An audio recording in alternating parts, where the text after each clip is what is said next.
Баршаңызға сәлем, есімім Назира, каналыма қош келдіңіз. Бүгін бүйрек самсаның пісіру рецептісімен бөліскім келіп отыр. Өте керемет, дәмді болып шығатын самса. Видеомды соңына дейін қарап, менімен бірге осылай жасап көріңіз. Өте дәмді болып шығады екен. Осылай міндетті түрде жасап көріңіз. Егерде каналыма тіркелмеген болсаңыз, каналыма тіркеліп алыңыз. Бұл самсаны дайындау үшін 200 грамм жылы суға мен 50 грамм сұйық май, 1 шай қасық тұз қосып, 300-350 грамм ұн салып, қамырымды илеп аламын. Сосын илеп алған қамырымды осылай тура 4 бөлікке бөліп, теңдей етіп, мінекей осылай бөліп алған 4 бөлікті де осылай бірдей етіп жайып дайындап аламын. Сосын мендегі 150 грамм сары майды тұшытып, оның үстіне 150 грамм сұйық майды қосып, осылай қамырдың арасына жағып, кішкене 10 минут қойып қоятын боламын.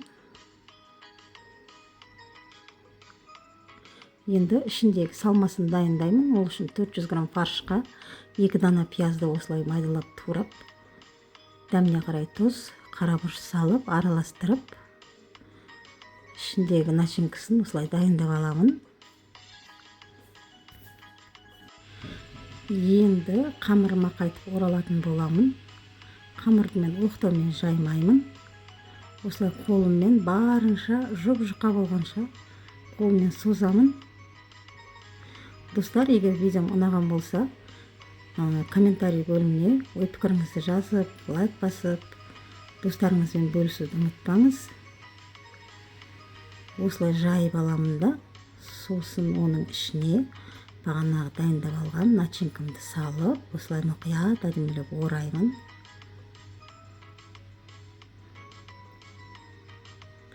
Енді орап дайындап алған қамырды осындай бөліктерге бөлемін. Сосын противенге май жағып, бөліп алған қамырларымды екі жағын шымшып қана жабыстырып, осылай самсаның формасына келтіріп, бүкіл қамырымды солай жасап аламын. Өте оңай жасалатын самса. Мен бұны өзім бірінші мәрте жасап тұрмын.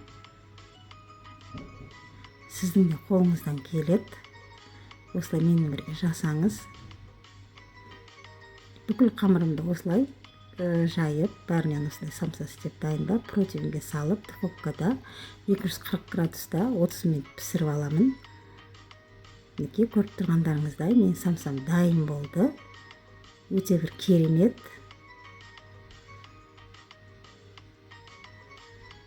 Керемет дәмді.